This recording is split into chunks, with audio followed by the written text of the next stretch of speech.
تأملات قرآنية. قرآن أحيا في قلبي نورا من بين الظلمات، أعطاني ثقة في ربي، أملا إيمانا وحياة، في كوني لا أيأس أبدا والحشر. بسم الله الرحمن الرحيم. والتين والزيتون وطور سينين وهذا البلد الأمين، لقد خلقنا الإنسان في أحسن تقويم، ثم رددناه أسفل سافلين، إلا الذين آمنوا وعملوا الصالحات فلهم أجر غير ممنون، فما يكذبك بعد بالدين، أليس الله بأحكم الحاكمين. بسم الله الرحمن الرحيم. سورة والاليال aynu ku qaadan doono باذن الله تبارك وتعالى xalqadeenan aynu fiirsan doono in sha Allah تبارك وتعالى waa suuratu tiin la yiraahdo. suuradani waa suura makiya oo maka ku soo degtay weeyaan. ilaahayna subhanahu wa ta'ala wuxuu ku furfurtay dhaar waa suuradaha 15 ee dhaarta ilaahay subhanahu wa ta'ala uu ku bilaabay. ilaahay wuxuu yiri bismillahir rahmanir rahim wat-tiin. suuradan waxay la gaar tahay ilaahay wuxuu ku dhaartay nabaad soo baxa, waana suurada kaliya ilaahay ku dhaartay subhanahu wa ta'ala nabaad wax soo baxa. wat-tiin ilaahay wuxuu ku dhaartay geedka tiinka la yiraahdo, والزيتون iyo geedka zaytuunka ayuu rabbi ku dhaartay, وطور سينين iyo buurta siina ayuu rabbi ku dhaartay. siiniin iyo siinaba waa la yiraahdaa, iyo sayna وطور سيناء iyo طور سيناء iyo طور سينين. وهذا البلد الأمين iyo dhulkan barakaysan oo Makkah al-Mukarrama ah ayuu rabbi ku dhaartay.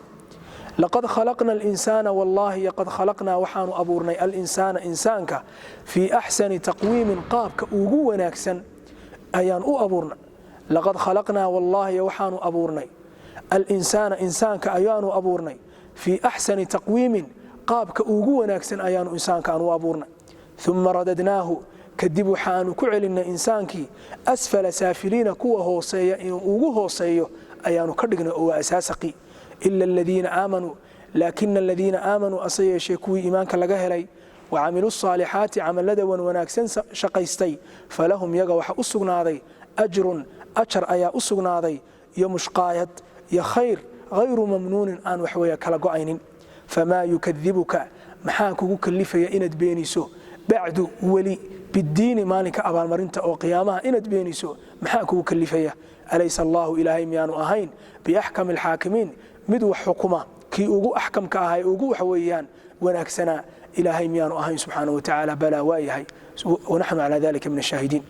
سورة إلهي سبحانه وتعالى وحكونا ارتميليه وحيه كسو دقيقري والتين والزيتون ولبقيدو بركيسان oo kamid dhirta ka soo baxa Filistiin waa dhulkii Nabiyullaahi Ciisa alayhi salaatu wasalaam joogi jiray.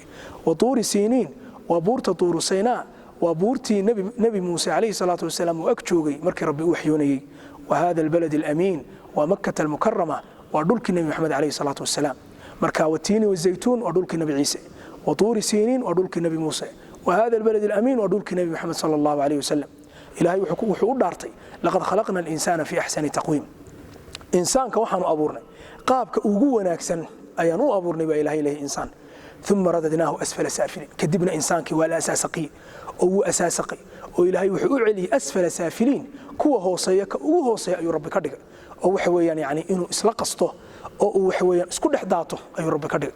markaas la yiri laakiin taasi gabagaba ma ahee hadii qofku xataa sida uu noqdo qofkii wanaagsanaa ilaahay waxa u dambeeya ilaahay wuxuu u dambeeyay ajar qeyr mamnuun oo aan kala go'aynin jannad inuu ilaahay geliyo oo ku waarsiyo subhanahu wa ta'ala. خلقنا الإنسان في أحسن تقويم. إنسانك إلهي وحو أبوري قابك وحلو أبوري قابك ugu wanaagsan sida ilaahay subhanahu wa ta'ala uu yiri سورة يا أيها الإنسان ما غرك بربك الكريم الذي خلقك فسواك فعدلك في أي صورة قابك هو نكسنا يصورك هو نكسنا إلهي ويا سبحانه وتعالى قفك في أي صورة ما شاء ركبك صورك ربي دونه أي ربي ولب كسارة وإلهي سبحانه وتعالى وكو إكسي marka waa nimcooyinka ilaahay subxaana wa tacaala ay ka mid tahay rabbi inaynu ugu shukr naqno subxaana wa tacaala aakhirana waa la isxasuusiyey oo famaa yukadibuka bacdu biddiin maxaa kugu kalifaya weli inaad diiddo waxa weeyaan addiin oo maalinka abaalmarinta ah ilaahay subxaana wa tacaala maalinkaas abaalmarinteena inoo wada wanaajiyo dadkii kitaabkooda midigta ka qaadan lahaana dhammaanteen ilahay naga mid dhigo wallahu aclam wasala allahu calaa nabiyina muxamed waaalihi wasaxbihi ajmaciin